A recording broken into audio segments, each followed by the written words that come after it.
Welcome back to another episode of Buckle Up with Simon and Brian, an ultra running conversation.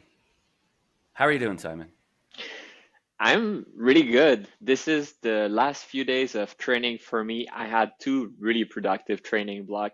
Actually to the point where, Brian, you will make fun of me forever, but I have a little bit of knee pain.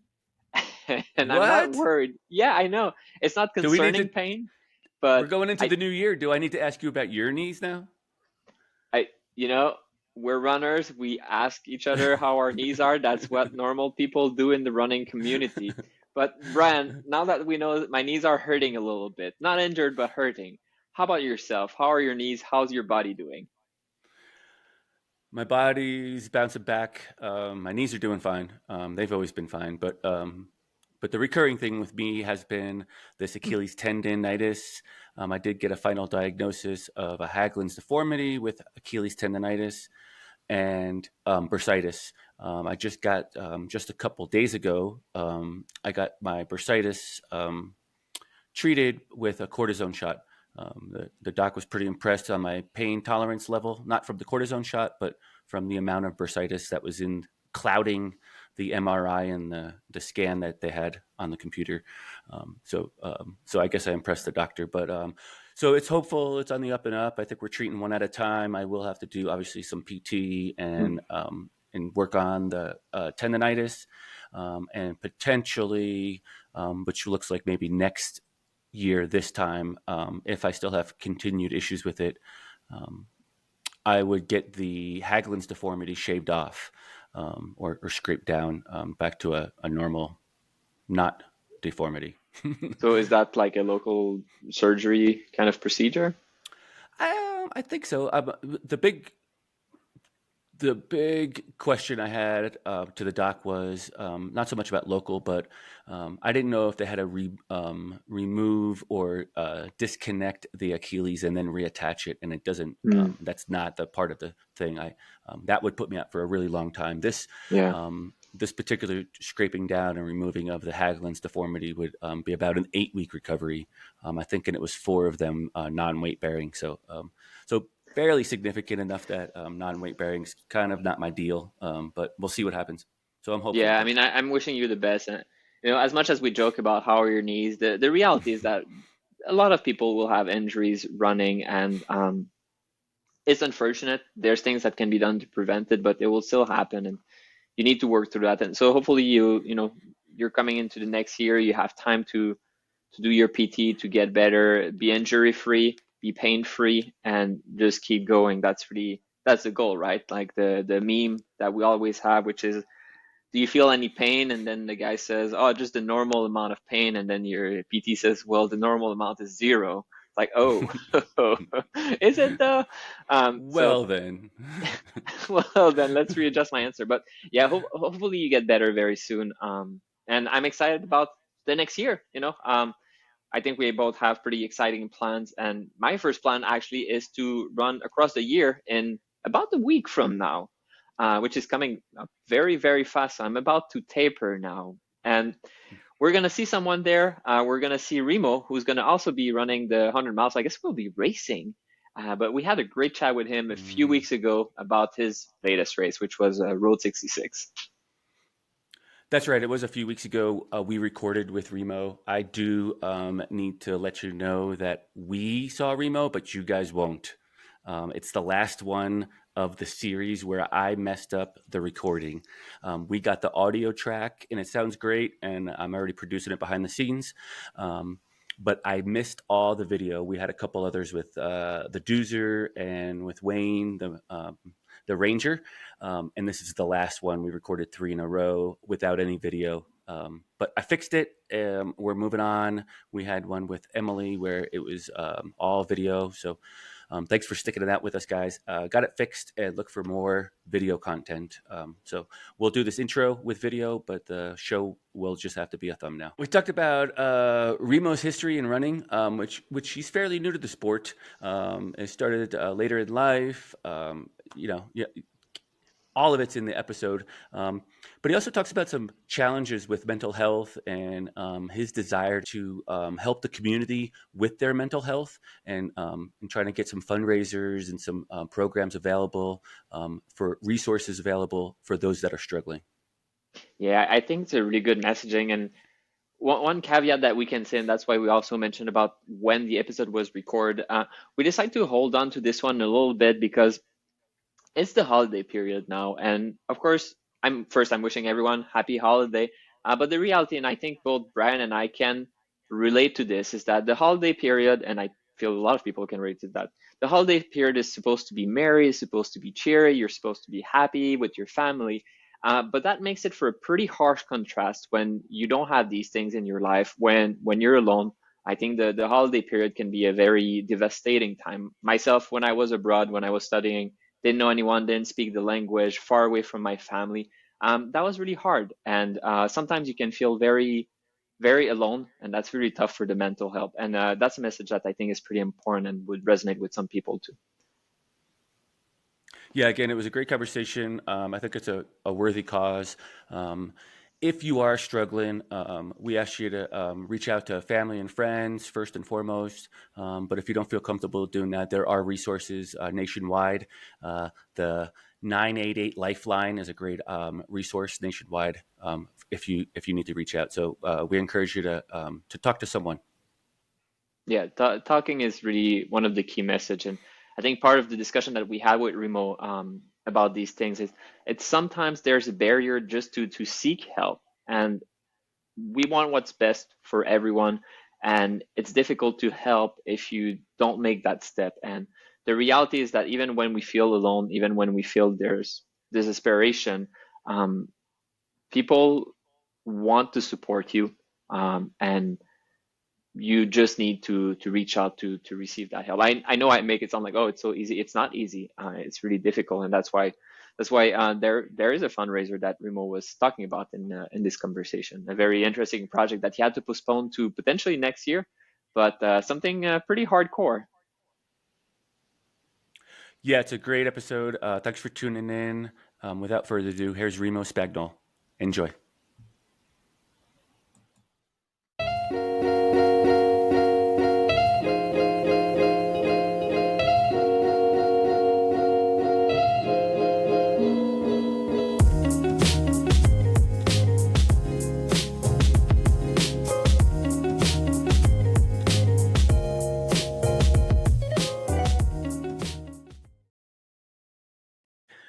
Remo, thanks for coming on the show. How are you doing today? I'm good. Thanks for having me, Brian and Simon. I'm doing Well, pretty well. Had a nice Thanksgiving. Hope you guys had a nice Thanksgiving as well. Yeah, where did you celebrate? Did you have a family over or were you traveling? Now, I'm originally from Italy, so obviously all my family is back home, Okay. and we don't celebrate Thanksgiving. But my wife's family, it's mainly in California, so we travel sometimes. But this year we decided to actually stay home and have a pretty low key Thanksgiving. Yeah, it's the worst time to travel. Competing with Christmas, basically. We've done it before, especially around Thanksgiving, like last year. Uh, and it's always extremely stressful to travel, especially, by plane and driving, it Yeah, just gets the worse. the California traffic makes me think of, and you know what? I'd rather just be running that right now. Sure, it's 100 mile away, but whatever, I'll run. Yeah, it will be way easier to just run to California than take a plane. Remo, I wanted to dive into like what you most recently been up to in the ultra running world. We know each other through a couple different platforms. We've been to the coaching clinics or workshops together with USCA. We've seen each other at different races all over the place, and so we've been around for a bit. You and I, we've crossed paths quite a bit. Gosh, I think at USCA 2 USCAs ago now, you even did the salt test on me. As now that I'm thinking about it, the sweat test, the salt sweat test, is what I'm referencing from Precision Hydration and Nutrition sweat test protocol. Um, But before we get to like what you've currently been up to, I'd love to hear your backstory and hear about how you got into this ultra running space. Um, how you grew up with sports, if you did or didn't, and how did you come to this spot? Yeah. So I'm relatively new, not only to the sport, but working out in general. I didn't grow up doing any sports at all, um, uh, like at school or as a hobby. So I grew up in Italy, um, and I was mainly a musician for many, many years. Then I moved to London, played more in there and recorded. Then I moved to the US. Um, so in 2000 2017, I turned 40, and that's when kind of like I changed my life. I was a really heavy drinker and smoking 2 packets a day. So I went from that type of lifestyle to just flipping a switch and started working out, and I kind of enjoyed the running part. I was running a bit when I was smoking as well before, but obviously running and smoking don't get along very well. Um, but I just noticed that I kind of enjoyed running and like the endurance aspect, and I was kind of curious to see what I was able to do just by running. So I signed up for the Austin Distance Challenge, which is here in Austin. It's basically 6 races of increasing length uh, and kind of like elevation gain. So you start with a 5K and then a 10 mile and then a couple of half marathons, and you finish with the Austin Marathon in February, which was like my first marathon. So I kind of signed up because I wanted to do a marathon, and I figured with a few months of training, I should be able to do it. So I just did it, and then I learned. Uh, that's when I learned about ultra running, and there were people going distances way longer than a marathon. Uh, so actually, even before finishing my first marathon, I already wanted to sign up for my first 50K because I was like, I'm pretty sure I'll do the marathon just fine. Like, I'm sure I'll go way longer distances than a marathon. So it kind of started from there, and then the next year, I ran probably like 10 races, including like my first 100 miler. And now in the last few years, I ran about like 40 of them between hundreds and 200s and 150, 170, all different measured lengths. Uh, yeah. Do you have a preference for type of races that you do? Yeah, definitely longer races than 100. Um, Not necessarily like 200s, but even like 140, 135, 170, and then some 160. Uh, like as crazy as it might sound, 100 miles is still a relatively fast and shorter race, like within our, bubble world, whatever you want to call it. Um, so I kind of like when there's at least, 1 or 2 days or just longer distances that people are not prepared for it, or they might not know how to deal with sleep deprivation or running for like, 30, 40 hours, 50 hours, whatever. Um, Especially like on time courses. I like quite a bit the 1 mile loop courses. Where I've done like a 200 in that as well, which um, across the years. Yeah, I'm gonna be at the Across the Year, and I could see it behind your head. You have the Across the Year. I guess it's a trophy for. I Oh yeah, can't read. Is it first place or 200 mile? What is it? yeah. Uh, that's the one last year. Hmm, cool. Um, yeah, I wouldn't Yeah, recommend a 200 or a 1 mile loop, but it gets pretty intense towards the end. yeah. Even for 100 mile, it's the 1 mile loop is not my thing. I decide I'm gonna do it to test my fitness, but I'd rather be in the mountain and be distracted by something else than just going around. Yeah, I feel like I'm more attracted to those races or even just flat races, uh, because the actual mental component of ultra running has been something that always kind of fascinated me to figure out like how much can you push yourself, because your body will obviously do way more than what you think you'll be able to do. So kind of like the mindset and the mental component of ultra running, it's what has always kind of fascinated me.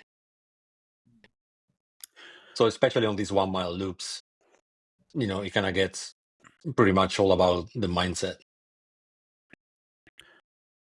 Remo, I was just snooping around in your ultra sign up. I don't know, charts or whatever you want to call them, your performance history, and I noticed last year it looked like you did maybe 12 or 13, maybe even 14 100 milers or better distances, and this year it seemed to be a bit less, but still quite a bit. I want to say six or so, 6 or 8 roughly. Is there any reason?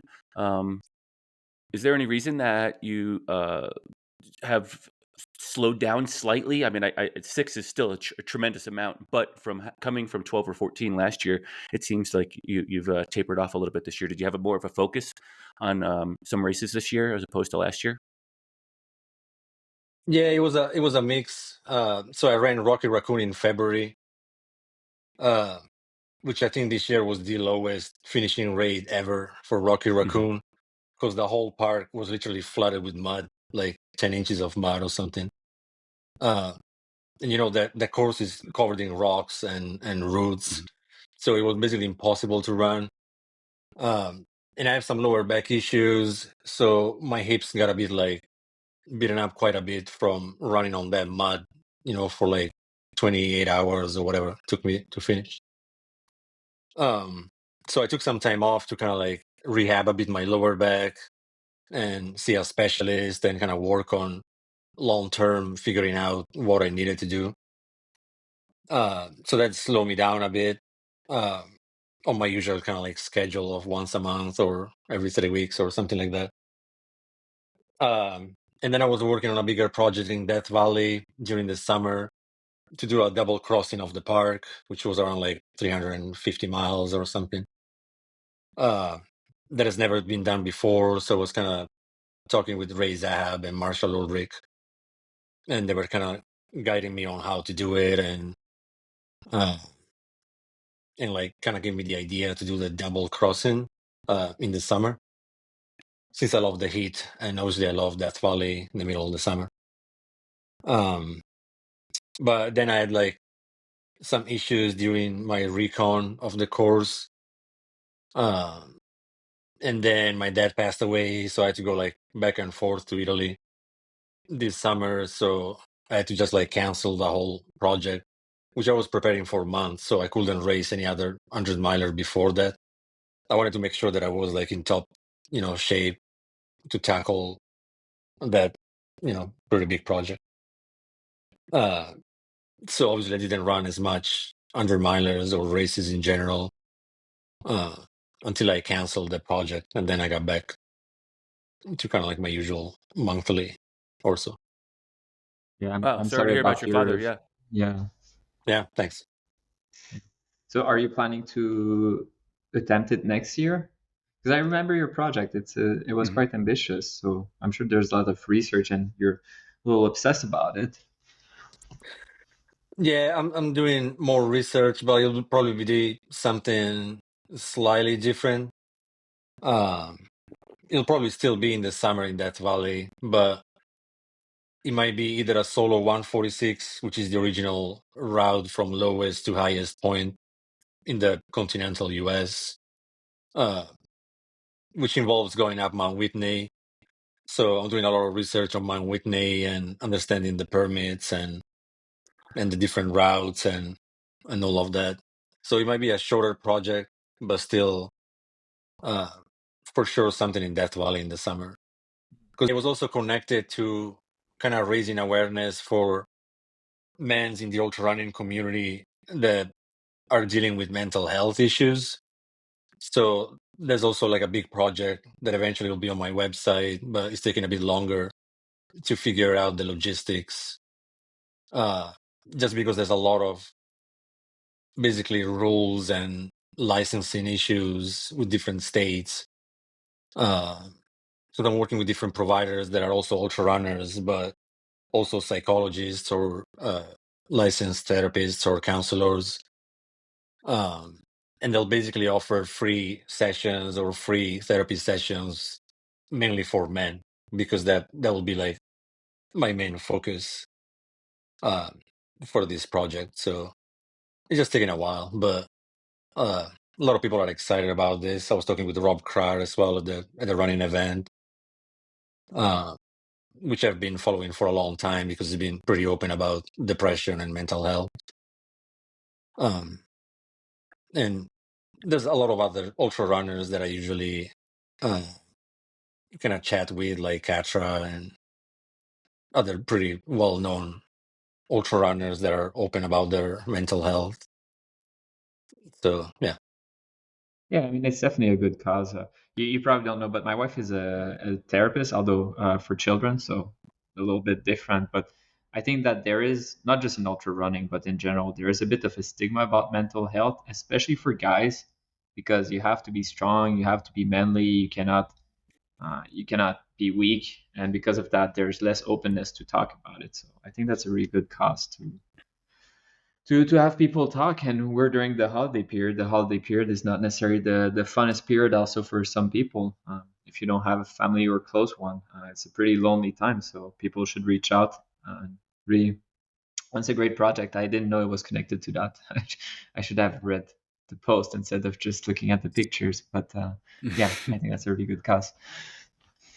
Yeah, it's just been for a few years, because when I kind of changed my life, I started seeing a therapist because I knew there was obviously a lot of things involved with my addictions and other issues that I needed to figure out what was going on in my head uh before kind of like controlling my behavior or my addictions.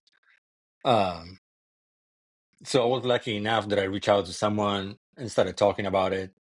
But I was also researching way more about men's mental health to understand what are the issues and realize that it works in completely different ways than women's mental health. So a lot of stuff like things like suicide or depression, they just have completely different symptoms and different outcomes for males and females. Uh, so then I got really involved, especially with like suicide prevention, and I lost quite a few people, some friends in Italy. Uh, Most recently, I lost my very first running coach here in Austin that lives like in my same neighborhood. He lost, he died of suicide as well. Hmm. So that, I don't know, just pushed me to try to do more to basically make it more accessible, because I know that men's, and it was the same for me when I tried to change my life. Even trying to find information or trying to find someone, like you have no idea where to even start. You're like, where do I go? Who do I talk to? Like we're not I feel like as men we are not used to kind of like ask your friend like, hey, I have some issues, who should I go see? Because you probably wouldn't talk about it. So my whole idea is just to make it way more accessible, so people can just go on my website and there'll be a whole list of providers with different uh, specializations and different things that they kind of work on usually, and they can just contact them. Like I'm trying to make it as easy as possible for men to reach out, even if they just want to talk to someone, not necessarily to doesn't have to be a therapist, or even just like a conversation with someone, even a counselor or like anyone. Yeah, that's great. I love it as well. It's obviously needed. We need to change that stigma in the community, and we need to have those resources. And it sounds like a great project.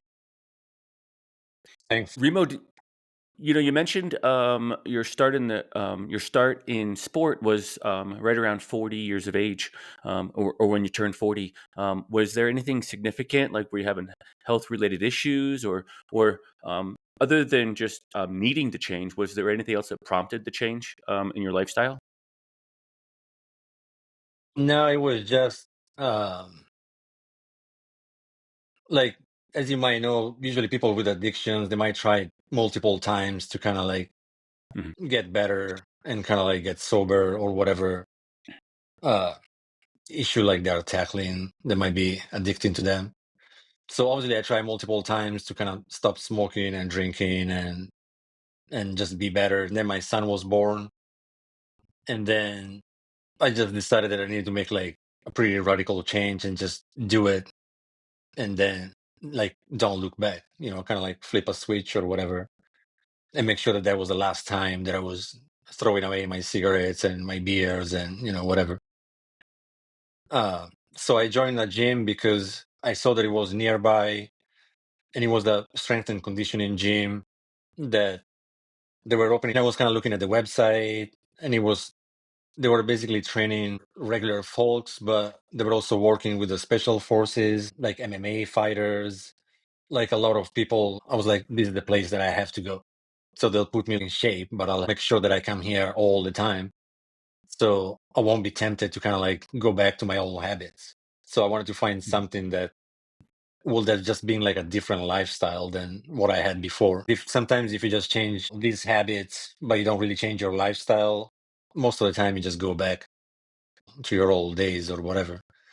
So for me, it was important to completely change environment, change lifestyle, and be a brand new person, which is what I did. So I started working out with these guys, and I started running, and then started from there. Yeah, I find that really relatable. I'm not sure if you knew, but I will be celebrating in 8 days. I'll be celebrating 8 years of sobriety. So the Yeah. first week of December, I'll hit 8 years of sobriety. I got sober in 2016, and just like you, or just like you mentioned, I tried and didn't succeed a number of times throughout my life to kind of get away from it. So this is the longest sobriety session that I've had of 8 years. So I too, I could relate to it. That's really where I was going with it. I didn't know if you knew that about that. Our stories are pretty similar, quite honestly. Yeah, I knew. Obviously understand how addiction works, and which probably relates a lot on ultra running as well, because it can be addicting. So I kind of research a lot of that part of ultra running as well, that it can become an addiction, and there's a lot of issues with endurance athletes kind of using not just ultra running, but a lot of triathletes. There's a few papers about the mental addiction of endurance athletes. So I was also researching a bit of that, because when you mentioned, I was doing like 12, 13 events last year, and sometimes it's very easy to fall into I have to do it because I want to get like this many buckles, or I want to get like this many events this year. So that's also the other reason why this year I didn't do as many, because I wanted to make sure that every event I actually wanted to do it and I was enjoy doing it. And it wasn't taken away from other things in my life. Then it wasn't like an addiction, like I have to do it, Mm. Yeah, I mean, I think that speaks also a lot of the impact it has on your life and on your health. I definitely know a few athletes that are very intense about it, and they won't eat properly. They're losing weight, and it seems that you're losing sight of why you start running in the first place when you go in these patterns of unhealthy pattern. Because I don't think intrinsically the amount of racing necessarily positive or negative, but the level of, well, I don't have time to spend with my kids, or I don't eat properly, or I obsess over my weight. I mean, that's a very common one, especially in women, to obsess over their weight. That's just very unhealthy. One question that I had for you, and maybe it's for both of you, but I think the ultra running community and trail running community is a very positive and helpful. And I'm curious how, you change your habit, you change your lifestyle, and how much did you get help from changing also your group of friends or the people that you're hanging out with that would be potentially enablers? I could answer that first.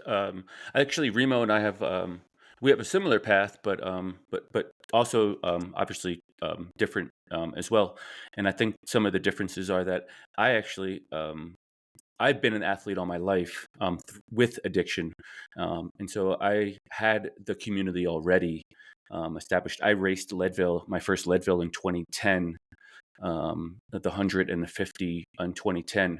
And I was still abusing substances at the time, all the way till December of 2016. So I was already in the community, but I think there's a saying. Actually, Remo kind of sparked it in my thought process when he was talking earlier. But there's a saying: if you go to the barber enough times, you're going to get a haircut. And so for me, I just had to stop going. One of the things I had to stop doing was going to the restaurants, to the breweries for. I'd say, "Oh, I'm going to the brewery for a burger," but really, I was going for the beers. I mean, I ate a burger while I was there, but I had one burger and 7 beers. So I had to change that pattern. So I stopped going to restaurants for a while, or those establishments, because the more I was going to go there.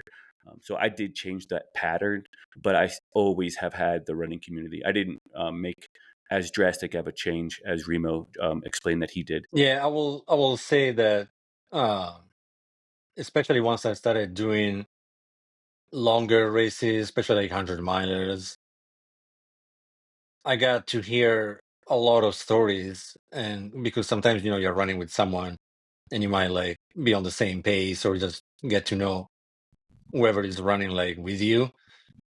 So I feel like hearing a lot of these stories got me even more involved uh, in the ultra running community, like wanting to be in that community even more. Uh, because I feel like it's very like almost like a therapy session sometimes, being at these races where some people just open up to you that you've never met before, but they might tell you that they lost someone or they're doing that race because they used to be addicted to drugs or whatever is like their story.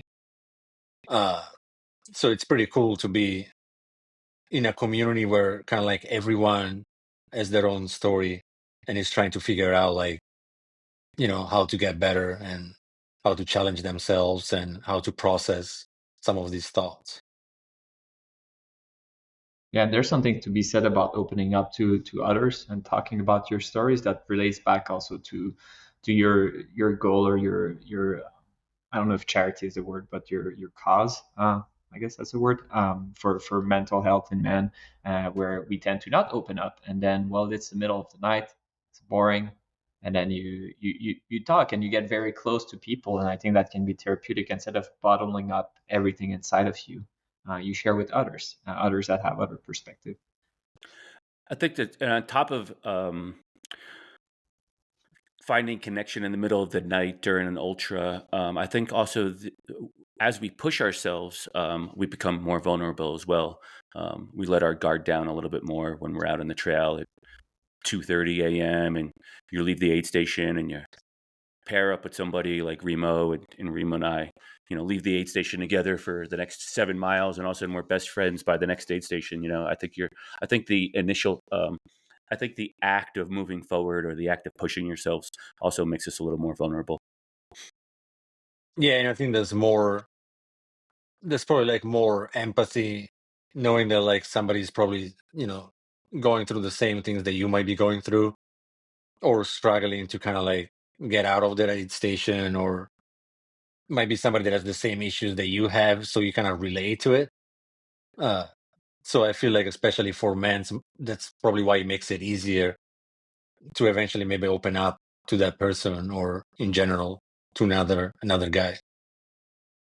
You relate way more to someone uh, because they're probably going through the same struggles, and uh, there's probably more empathy towards similar people in similar situations.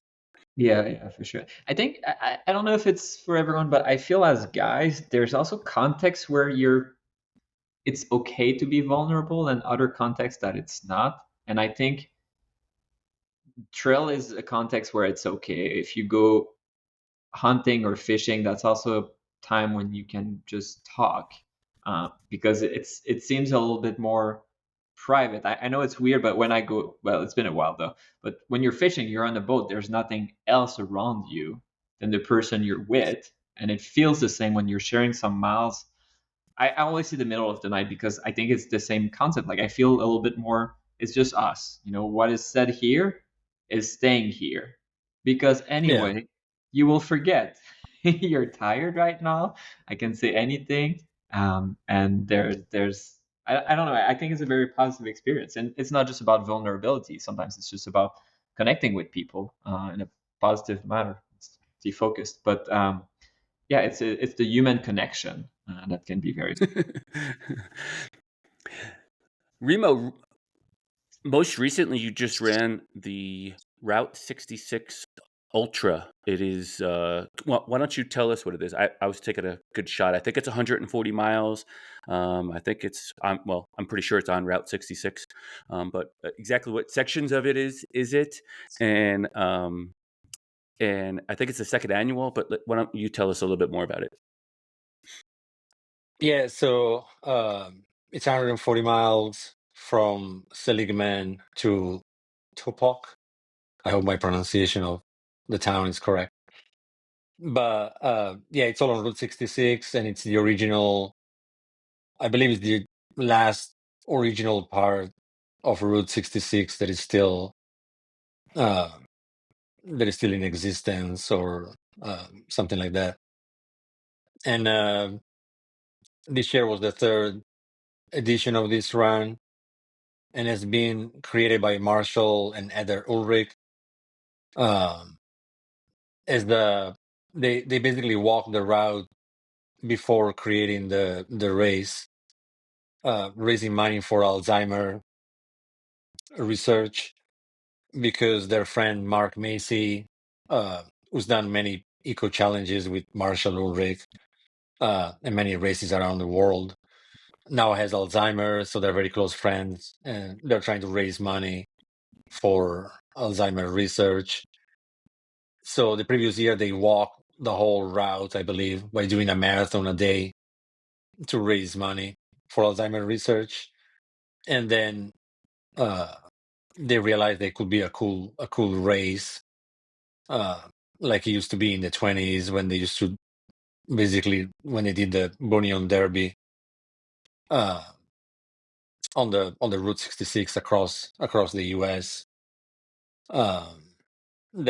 The famous Andy Payne won the race, so that's why like the cup, it's called the Andy Payne Cup, in honor of that guy that won the famous race across the US, basically.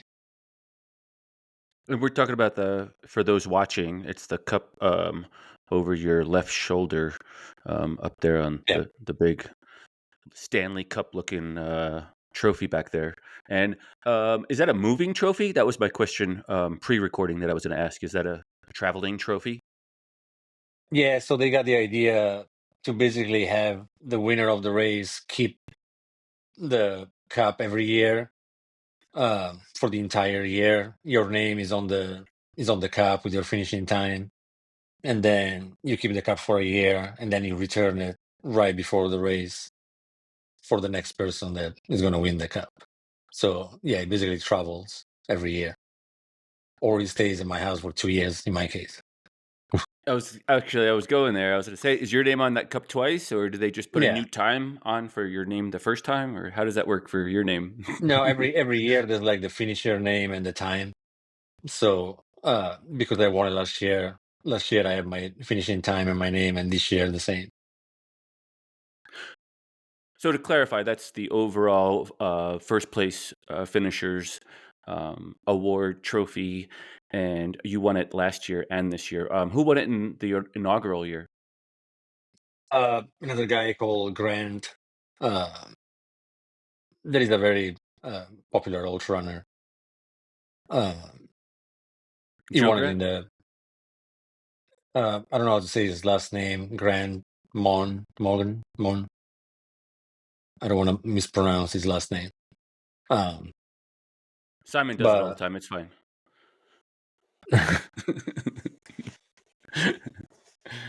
um, excellent. And a little bit about it's pretty flat, I think, and it's a road race. It's in the same vein as maybe at least on the road sections of it. It's in the same concept as like Badwater or something. Obviously not as hot. It's ran in November, but it is yeah, on pavement and it's a road, 140 miles on the road.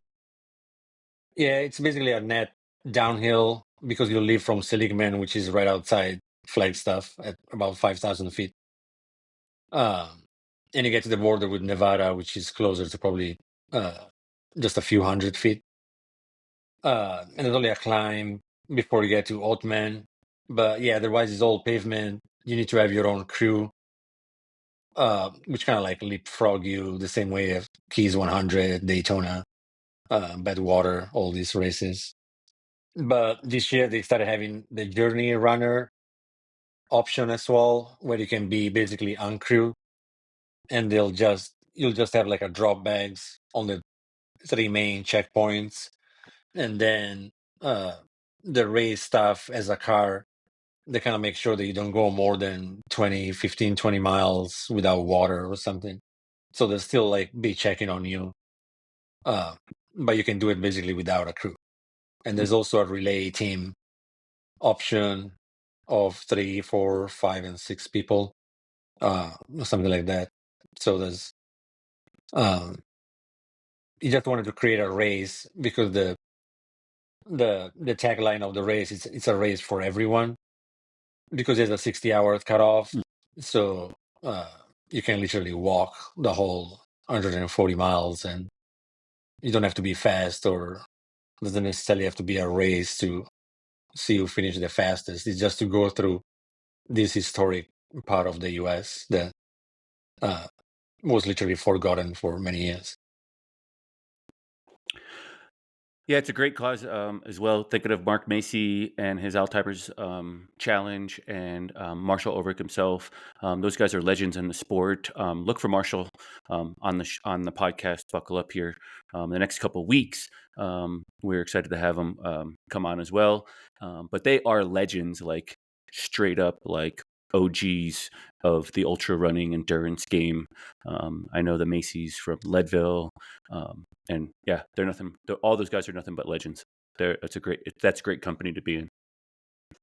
Yeah, I'm sure you know Mark Macy, because I know that every year they usually go to Leadville for the Leadville 100.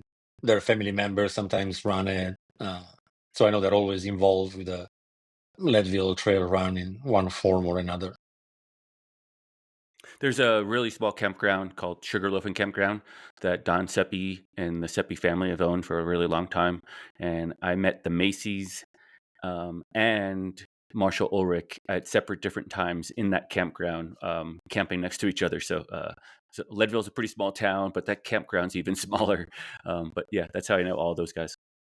Yeah, yeah, they're amazing. They're amazing people. So I'm always happy to go back and do the race and hang out with them. And yeah. If we talk back about the Route 66, I'm curious to hear how they go this year and how would it compare to last year? You mean like my Your personal race? race? Yeah, yeah. Yeah, so I proposed, because Marshall, on the first year we just had a buckle for the finishers. There was a kind of like a bronze buckle. And then I proposed to Marshall to have a sub 30 hours buckle and a sub 24-hour buckle. Or I think somebody else might have mentioned a sub 24-hour buckle. But I was like, hey, you should have like a sub 30 buckle. So then last year, I was trying to do sub 30 hours, and I finished in 30 hours and 36 minutes. So this year I was trying to get, again, that buckle, because it was reminding me, hey, you gotta get like that buckle. So I was then on track to get like better splits than last year, but then just wasn't my day. So which could be kind of hard when you're kind of like in first place and nobody's chasing you, to still kind of push. So I wasn't really pushing as I would have done maybe if somebody was chasing me. And I just figured it just wasn't my day, so I still ran it in about 33 hours. And I had uh, a different experience with my crew, because it was Jeff Browning and his wife. So he's never done something like that, which was kind of interesting to show him how we do this type of road races. the whole like logistics and the whole aspects of these races, which is quite unique. Are you? I mean, like Badwater. I mean, I guess I'll explain for the listeners that may not be familiar, but I crewed and paced for Simon in 2023 Badwater. I was recalling the year, but it was 2023 Badwater with Nora and Fanny Barrett, who we had in the previous episode as well. And basically, we the three of us are leapfrogging Simon, and I think it was about every mile and a half initially, and then we went to 2 miles, and then we went to 2.5 miles. But I mean, it was a lot of stops, and I think the farthest was maybe 2.5, 3 miles that we let Simon get ahead of us. Are you guys doing that same thing on this 140, or it's not as hot, and there's a couple other factors going on. It's maybe not as much climbing if it's a net downhill. So are you doing the similar, or are you spacing those aid stations out, or those stops for your crew farther out, 5 miles, 6 miles? What does that look like during the event? Yeah, so every runner obviously has their own preference for how many miles they might want to have the crew. But yeah, you do leapfrog the runner basically every 2 to 5 miles.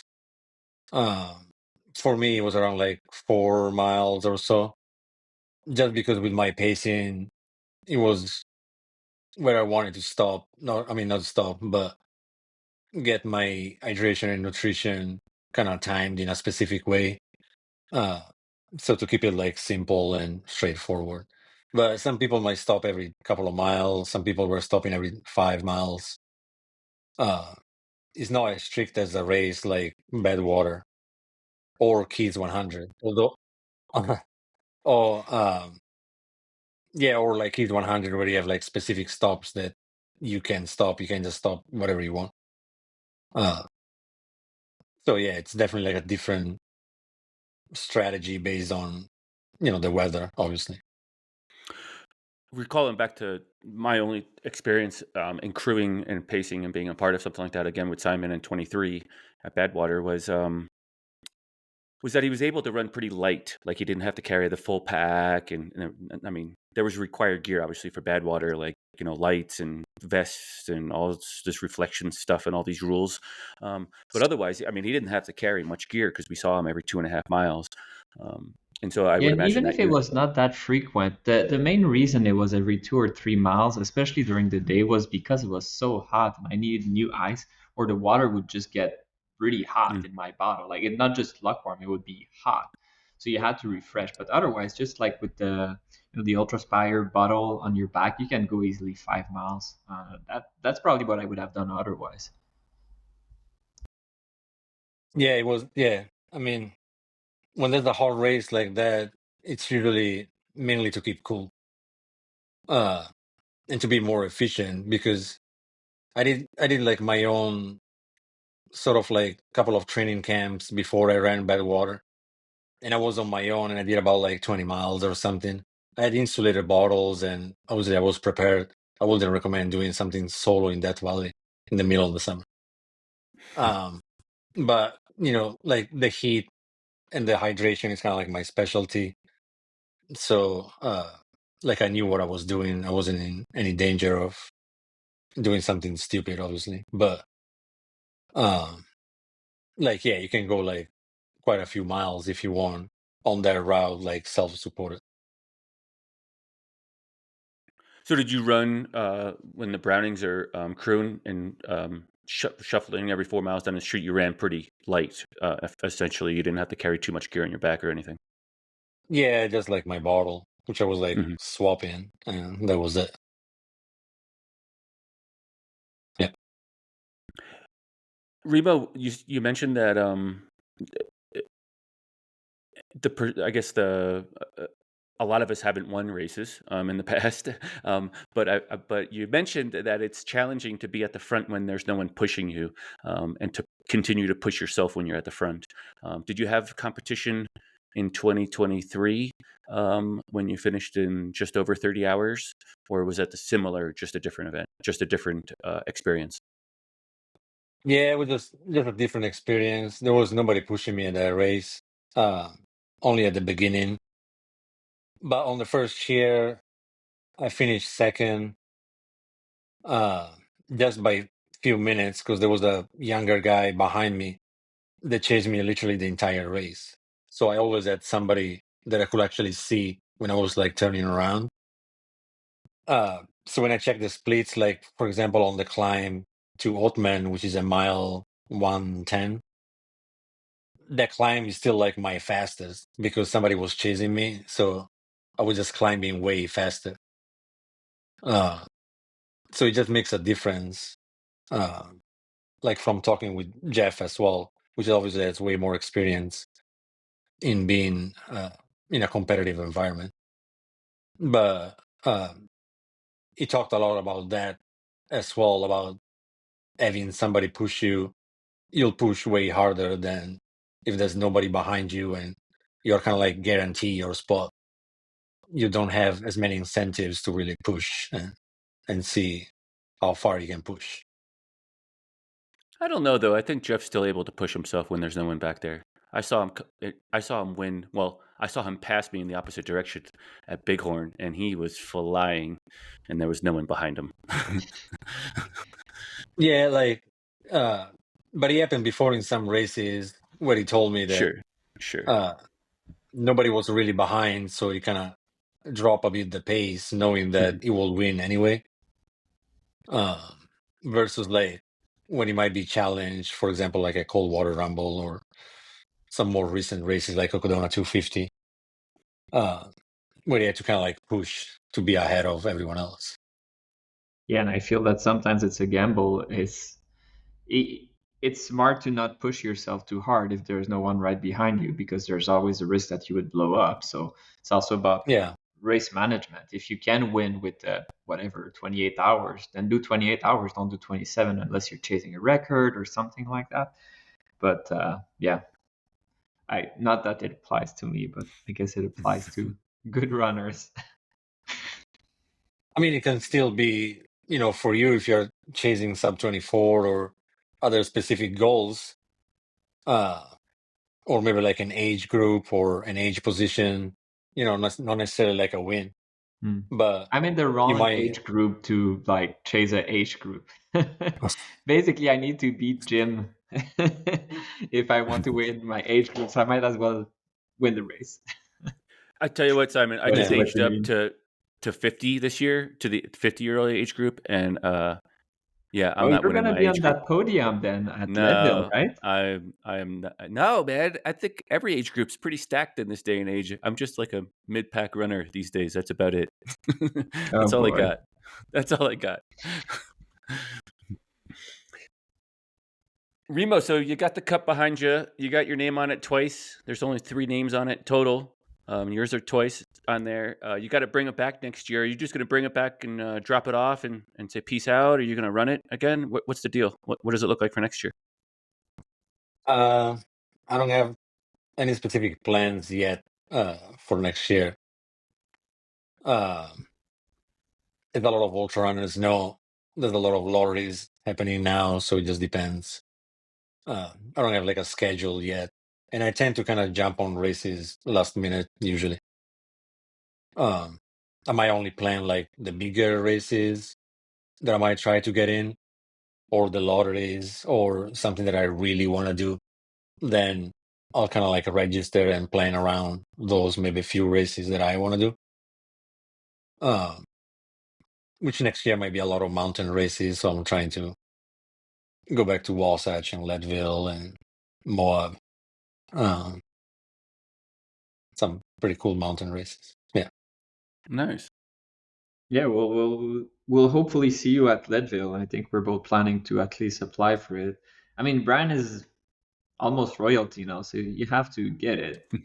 They're printing your buckle, so what are they gonna do with the buckle with your name on it? They have to invite you. I just like Remo. I too am waiting for the lotteries to come out, which is right now. Cool. We're recording this 1 week before lottery announcements for December 7th.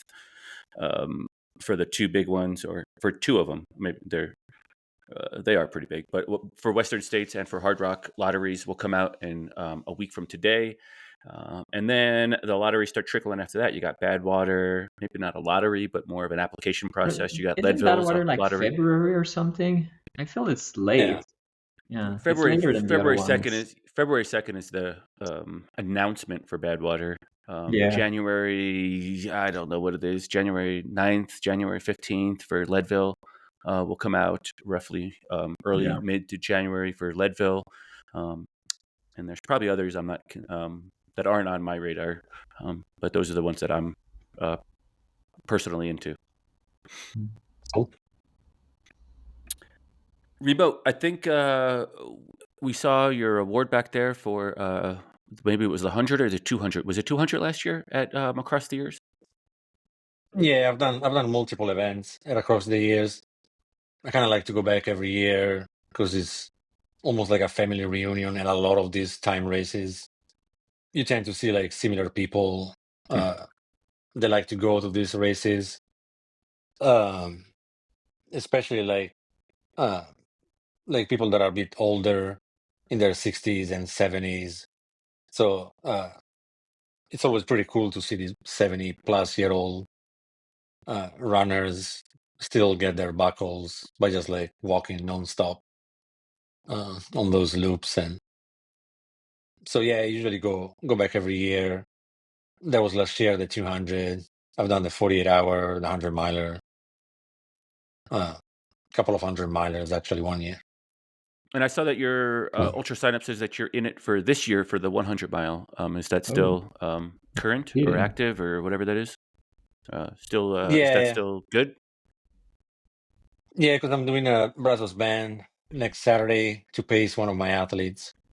I decided to just do the whole thing with him since it's right here in Texas. He originally asked me to pace him for a couple of loops, but then I figured I'll just run the whole thing. And Man, you're making me that look way, bad, Remo. I don't run 100 miles with my athletes to pace them. I know I always have these weird experiments I come up with, but I figure it'll be a kind of like unique experience to be with one of my athletes step by step and kind of guide him through like a whole 100-miler. Um, but yeah, then I'll be there across the years, and then Cold Water Rumble, I believe. So every 3 weeks or something for now. Very cool. Lots Yep. of racing, huh? That's nice. Yep. Simon will be there this year at the 100 as well. Of course, the format is a little strange sometimes, or just different. Is that I think it's at 9 a.m. every day, a new race starts. So I'm not sure if you guys will start together or not. But inevitably, the final standings will have you listed in the same 100-mile event. Yeah, I'm going to be starting on the 28th. Yeah, same. It just makes more sense a Saturday morning.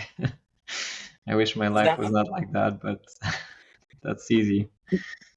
yeah, I usually actually do the races around New Year's Eve, uh, because usually at midnight they kind of like stop and they have the tables and they celebrate the new year, and then you kind of like keep running. So they only stop for a few minutes. Um, but obviously for the people that are doing 6 days or longer events, sometimes they stop and celebrate and chit chat with one another, and then they move all the tables and all the glasses, and but it's pretty cool to celebrate like the races across the years. Hmm. Yeah. Kind Yeah, of celebrate the yeah. new year. I volunteered last year and was on course for the midnight hour is what I'm getting at. Yep. And I ran, I don't know, 5-6 laps or something like that. Just kind of hung out with my friends from the ultra running community. It was pretty cool. It was a lot of fun. I'm going to try to get there this year as well. So hopefully I'll see both of you there. Yeah, awesome. Well, Reba, I hope you get into your lotteries. Are you gunning for some of those big mountain races, lotteries, or Yeah, I only have two DNFs, which are Leadville and Wasatch. So I'm not necessarily a big fan, unfortunately, of Leadville. Um, but I do like some of these races, and I kind of feel like I need to go back. And I never give it like a proper shot at these races. I ran Leadville right after Badwater, so I kind of went up like a last minute and I tried to run it, but between my training and being right after Badwater, it's obviously not ideal. So I would like to still run these races again with proper training and some altitude training and actually try to run the race the best that I can. Are you applying for Western and Hard Rock? Western, yes. Hard Rock, no. We'll look for Yeah. your name on Western. Yeah. Is it what, December 7th or something is the lottery? Yeah. It's coming it'll up be soon. next Saturday, a week from today, as recording of this goes. But I think we got a little time before to get released. But maybe by the time it gets released, we'll already know who's on the list or not. I already know that I won't be. Now they just Yeah. need to prove me wrong. It's okay. I'm okay with that. Remo, always a pleasure to catch up with you. We appreciate your time. And where can our listeners catch up to you at? If you're on Instagram, it's Remo_Spagnol. If you're interested in coaching or sweat sodium testing, you can go to RemoUltraCoaching.com or GiddyUpUltra.com, which is the Jeff Browning's website where I'm actually coaching now. Yeah, I did want to make that segue or that connection. Is that Jeff and his wife crewed and paced for you at this year's Route 66, but you guys work together under his Giddy Up ultra running coaching program. So that's the connection, correct? Yeah. Well, thanks again for your time, Remo. We appreciate it, and I hope to see you guys at Across the Years, but you guys will connect at Across the Years. We'll talk to you soon. Thanks again. Yeah, Thanks for having me.